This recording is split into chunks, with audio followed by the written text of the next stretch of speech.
Hey everyone, I'm Morgan DeBaun, a passionate entrepreneur and life advisor. With the Journey podcast, you'll discover that success isn't about the destination, it's about the journey. I'm sharing stories of amazing people who've taken control of their lives. Join me on my own journey to discover the secret sauce behind reaching success with permission from no one else. Hi guys. Okay, so I thought we would do a little catch up. It's been a while since I've recorded a personal video, so I wanted to just give you a little May update. So it is May. That means it's the middle of Q2, and I get this question a lot. Let's start with the executive orders and how it's impacted the business. So interestingly enough, on the media side, business is doing fine.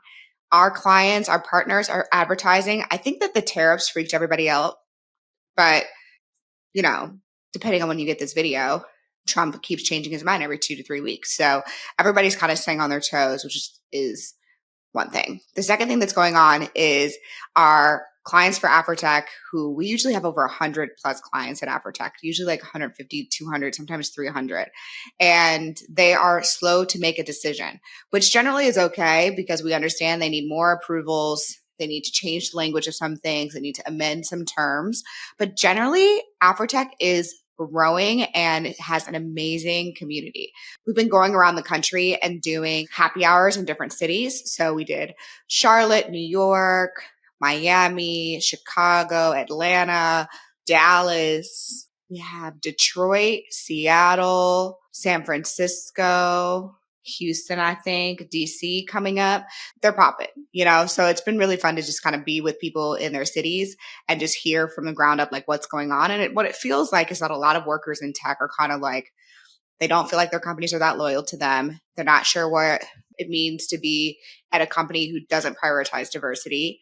And I just want to remind anyone who's in that situation, if they're feeling like, do y'all want me to be here or not?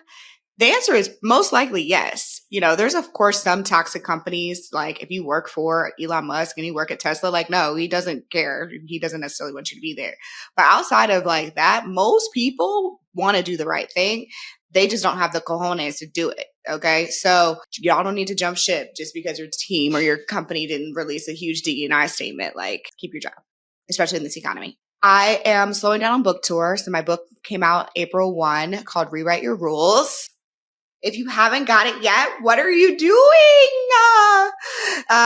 No, thousands and thousands of you all have gotten it, are reading it. You're tagging me. I love getting all the tags every day to see where this book is going with you on the airplane, on vacation, in the gym, in the car, on Audible.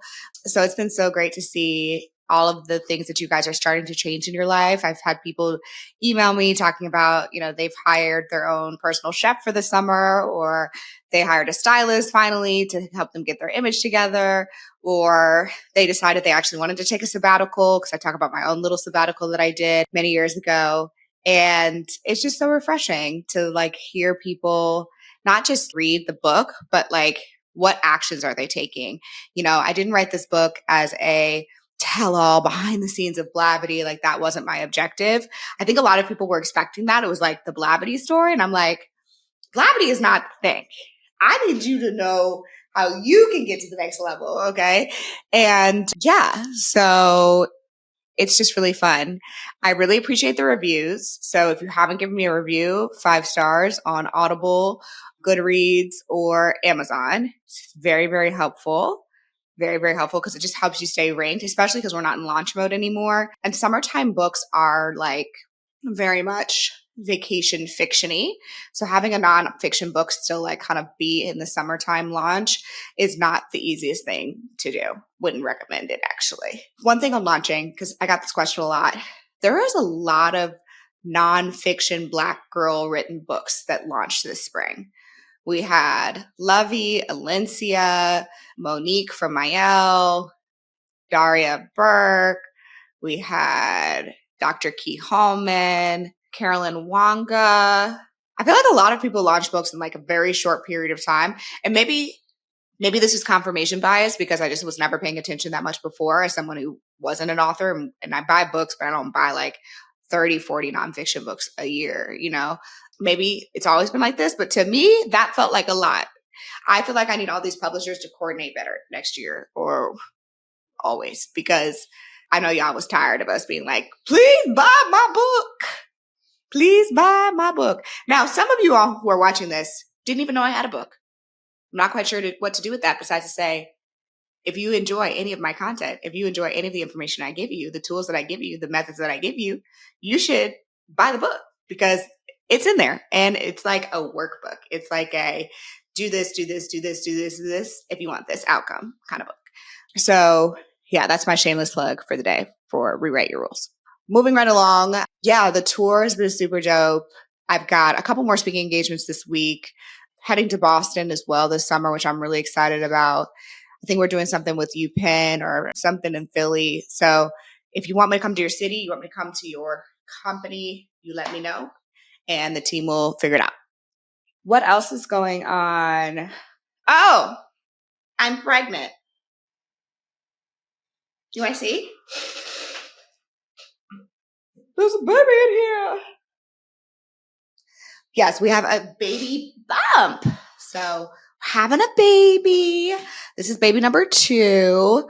We're very excited about it. I've had a pretty straightforward pregnancy. I didn't even know that I was pregnant. I know, don't be me. But I didn't know I was pregnant. It took me like many, many weeks to be like, what is going on? And to be like, yeah, I wonder if I'm pregnant. And I took here's the story, really. So we were going to brunch. And we go to brunch every Saturday. And we were trying a new restaurant that has stairs. It's on 12 South. I live in Nashville, Tennessee. And so I was carrying my son up the stairs and I was like so fatigued. I was like, I can't carry him. Like, you would need to carry him, Josh. You need to get this baby and carry him up the stairs.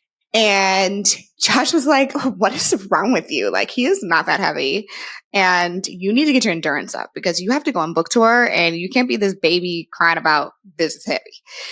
And I was like, I understand that, but in this very moment, I need you to take this child because I cannot carry him and walk up the stairs at the same time. And then they wanted to go to like the art museum and all this stuff. And I was like, I don't have it in me. I'm so tired. And I felt like maybe I wasn't eating enough or like it was just a stress because we were dealing with all the AfroTech executive order stuff or like, I don't even know. But Josh went to the gym that Sunday morning. And I literally remember saying that morning, like, if I can't figure out why I'm not feeling well, then I'm going to need to go to the doctor. And in that moment, I was like, I got to take a test. So yes, I took the test while he was at the gym. He got back from the gym. He walked into the kitchen and my face was like, he was like, what's wrong? Cause I had like propped up the phone to film like a cute little, I'm telling you video, but I was like, I'm not feeling very cute. So I just told him and he was like, oh, that's exciting. And I was like, is it though? Because I have to go on tour. We're obviously very excited, but I think it's important to share these emotions. I was like, I have so many things to do. We were going to Europe this summer. We have our wedding in August. You know, AfroTech obviously is in October. I was like, it's just, yeah. So I was like, all right, boo, well, we here. And you know, when you take a pregnancy test, the lines are like levels of like darkness based off of how pregnant you are. This line was like black. Like this line was like, oh baby, you're very pregnant. You are not like, you are like months pregnant. So I went to the doctor later that week. Actually, I texted my OB-GYN and was like, hey girl. She was like, Morgan. I was like, hey sis. She was like, let's go. So I got an appointment later that week. We went in and yeah, I was like 7 or 8 weeks pregnant already at that point. So we at least got through the first trimester pretty quick. The step side. Anyways, we're excited about it. 2 kids was always part of the potential plan. And now the kids are going to just be, 2 years apart and it's going to be great. So we are back in planning mode for bringing a new baby into the world. All right. So I asked you guys to ask me a bunch of questions. So I've got the questions here. Okay. This is actually a lot of questions today. Usually y'all don't really be answering them. Can you see that? You see that? So many questions. Okay. So let's get to it. The do's and don'ts of fundraising for startups. Easy question. Okay. So if you want to raise money in this economy, a few things. One, have a clear understanding of why you want to raise money. You can't raise money because you just want to pay yourself a salary. That's not going to help you raise the money because VCs don't want to pay you for the work that you were already going to do, whether you got paid or not. So it doesn't help grow the business to another level. So you need to raise money so that you can grow the business. Basics of venture capital. Here's what's really important for you to know. Number one, when you're raising money, you need to make sure that your company is venture backable. So is your company something that if I give you $1, you can give me $3 to $7 back in 5 to 7 years? Because that's generally the average time frame that a investor has to return their investment back to their limited partners, their LPs, their investors. So it's important that you understand the economics of the entire deal that you're getting into. And I didn't understand this when I first got into it. Like I understood it enough, but I didn't really understand how the back end of the system worked for the VC. So I was like, this is free money. I don't have to give it back. It's like, I mean, you kind of do. You kind of don't. It's not like legally obligated, but you do have to do your best to give it back. Anyways, so the second thing is to make sure that your startup, your business, and your product is actually ready to scale. So a lot of times people want to raise money to build their product. And I hear that a lot and I get it. You're like, I don't have the money to build the product that I want to build. So I'm going to raise money to be able to build it. And here's the thing. The threshold for like how advanced products need to be to raise a pre-seed or angel round of funding these days is pretty high, much higher than it was when I started raising 12 years ago. You know, I've raised over $12 million in the last, like when I first started. I haven't raised since 2018 or 2019, something like that, back in the day. Google Ventures led my Series A.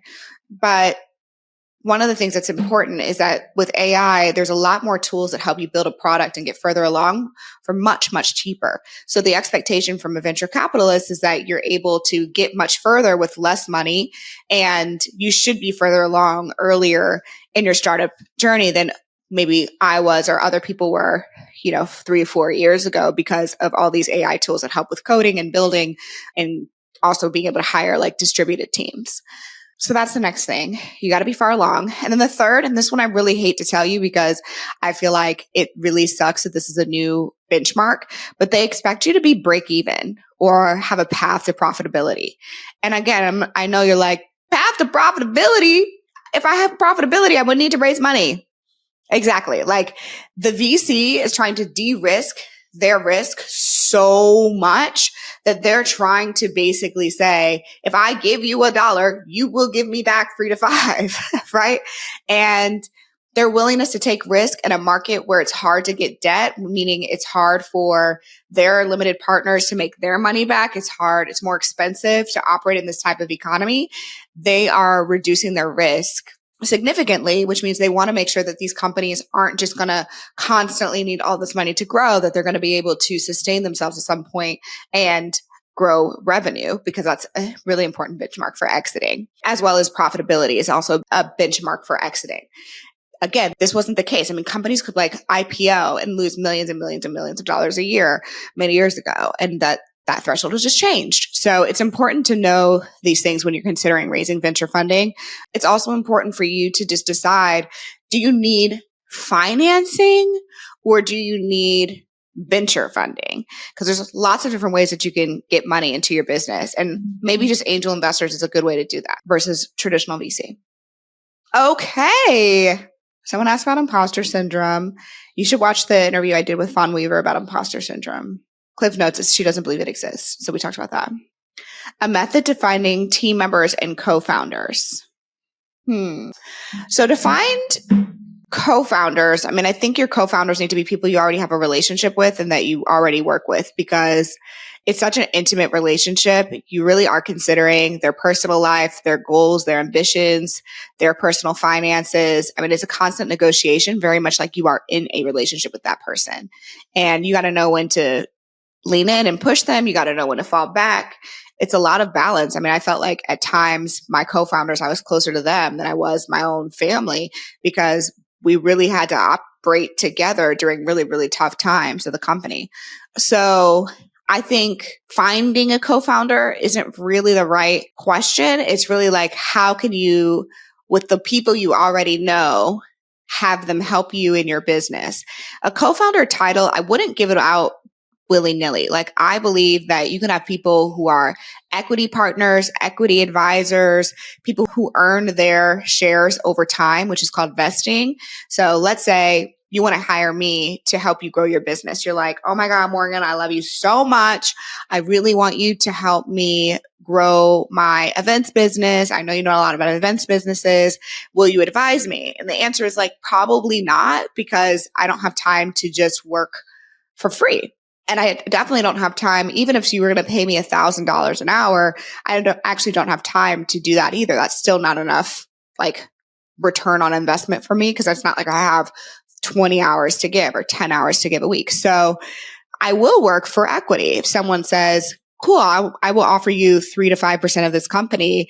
Here's the deadlines. Here's the milestones. That's something I would actually consider. 5, 10%. Depends on the company. Depends on how big it is. Depends on its revenue. But the point is, you can exchange equity for sweat equity, meaning there can be people who invest their time, their energy, their efforts into this business that if you can't afford to pay them, you're paying them in equity. So they're earning sweat equity. That's totally fine, especially in the early stages of business. If you're going to raise money, then they're going to probably want more equity because they're going to get diluted over time. But here's the key, and here's something that I think is super important. Under any circumstances, if you're going to give someone equity, it needs to vest over time. Because a lot of times people start hot and heavy, they really put all their effort into it, and then it's difficult. Surprise, surprise, it's hard. It's hard to build businesses. It's hard to grow your company. It's hard to get above certain thresholds. So you need to have equity that vests over time. 2 years, 3 years, 4 years. Our standard at Blavity is 4 years, but we're really big and we're established. So if we were younger and we were trying to get over a bigger threshold, it might be 2 years. And if they don't hit those milestones, or if they leave or you fire them before, they only get what they've earned. This is key. This is key. Okay. These are things people don't tell you. So if you're going to add someone to your team, you don't have to give them the co-founder title. You can make them an advisor. You can give them a big title and pay them in sweat equity. In terms of finding early employees, if you are looking for employees who are technical, you need to go the places that technical people are going.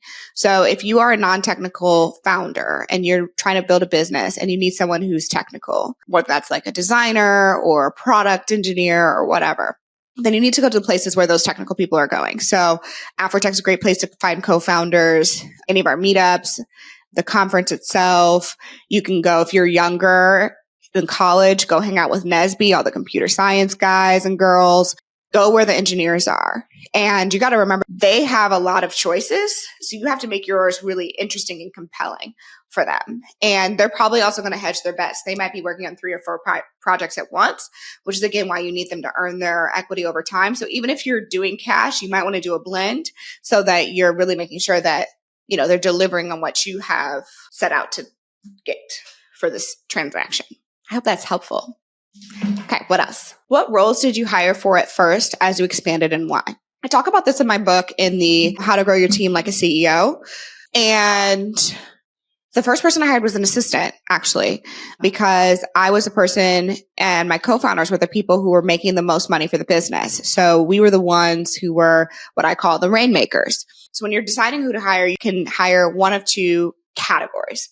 Category number 1 is if you are the person who makes the most money for your business, if you're the one who closes the deals, gets the clients in the door, you're the one at the top of your sales marketing funnel, then you are going to need to save your time so you can spend more time making money.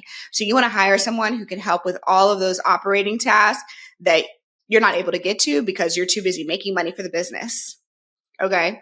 Then let's say you're like, you have made as much money for the business as possible, and now you have like no more time to go make money. You need more help there to get to the next level.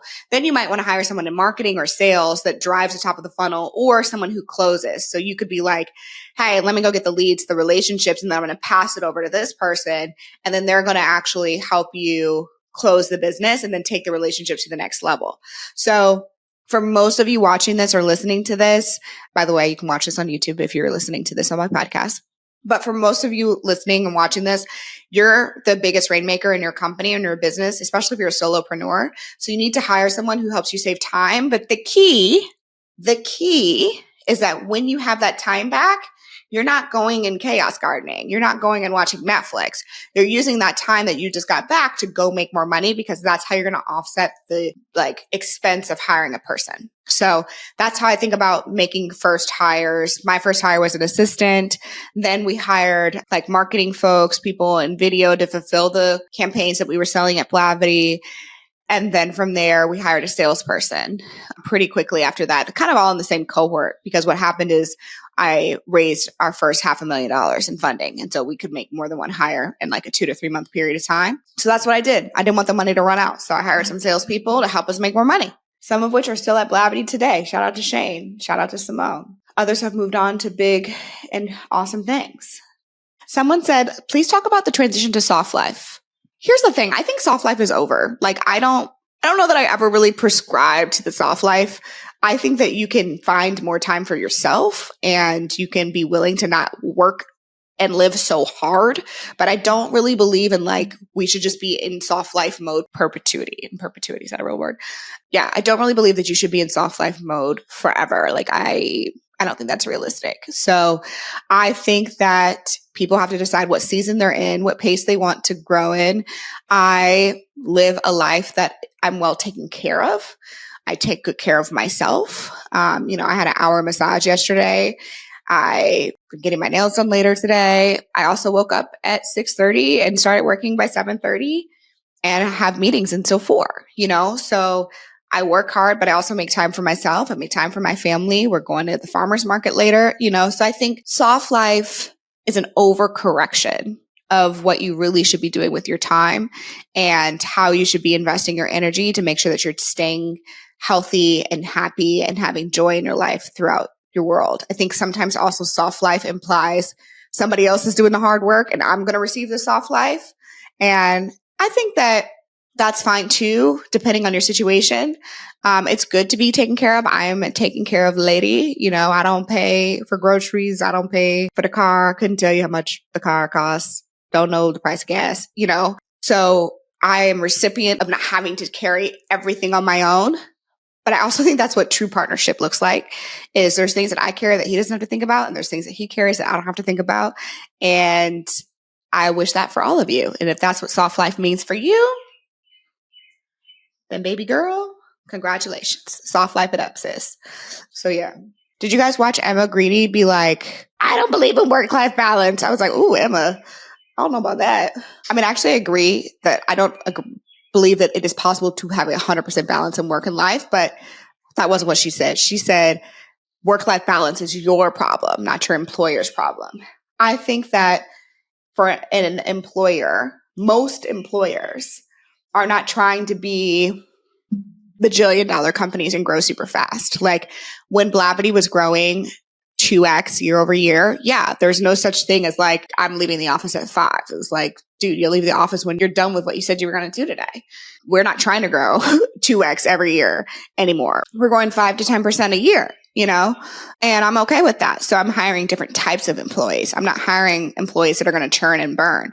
I'm hiring employees who want to be here for 3, 4, 5 years, that want to grow with the company, that don't want to burn out. That I literally look at sometimes in Zenefits, which is our payroll processor.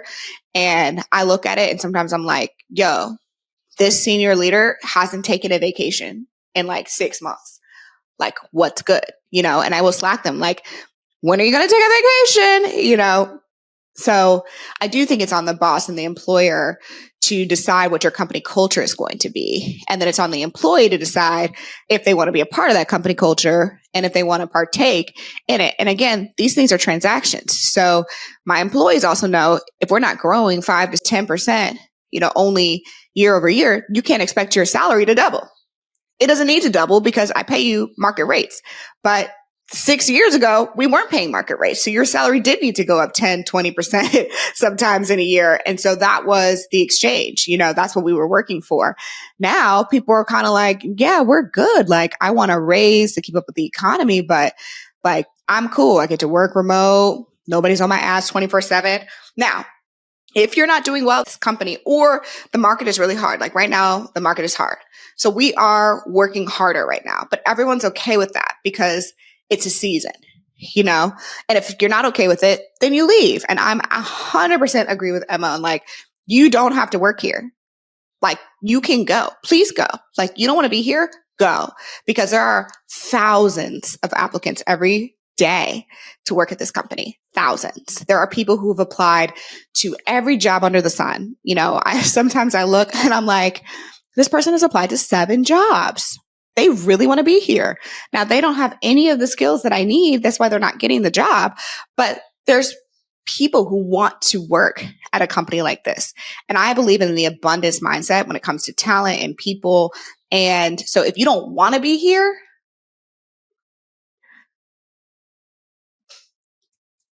it is too hard. Everything is too hard, to be around people who don't want to be here every day. So I do agree with Emma that like, you should self-select in and out of companies. And I encourage people to do that.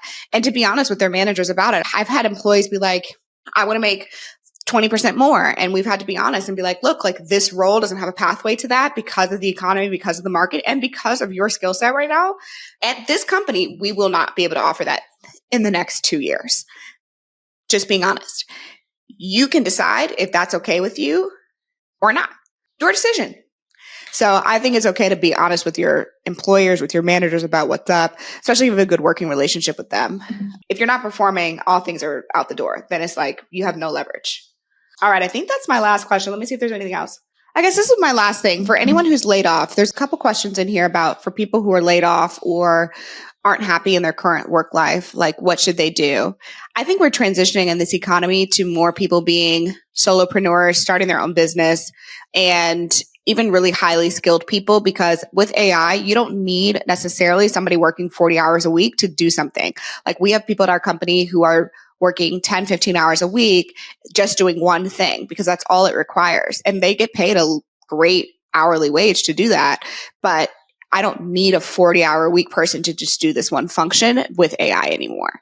And I think that for people who are laid off, you have to kind of decide, is my function something that's being disrupted right now? And if so, what skills do I need to learn quickly in order to be a builder, creator, doer in this workforce for another company? I know it's hard when you're used to having benefits and a direct deposit every 2 weeks and, the stability of working for an employer. I know it's hard to try to say, I want to be a owner. I want to be an entrepreneur. That is a really difficult transition if you weren't trying to make that transition, if it was just thrown upon you because you got laid off.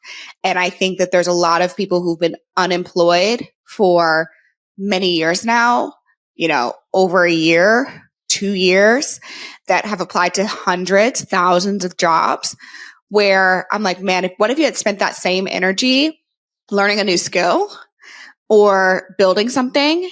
You're never going to be able to get that time back, and the outcome is still the same, which is in 2 years, you're still out of a job. At least if you had spent some fraction of that energy on yourself, you would be in a better place. Versus being behind because you're not in the workforce. So I would just really encourage you to evaluate and be honest with yourself about, it's not a personal attack.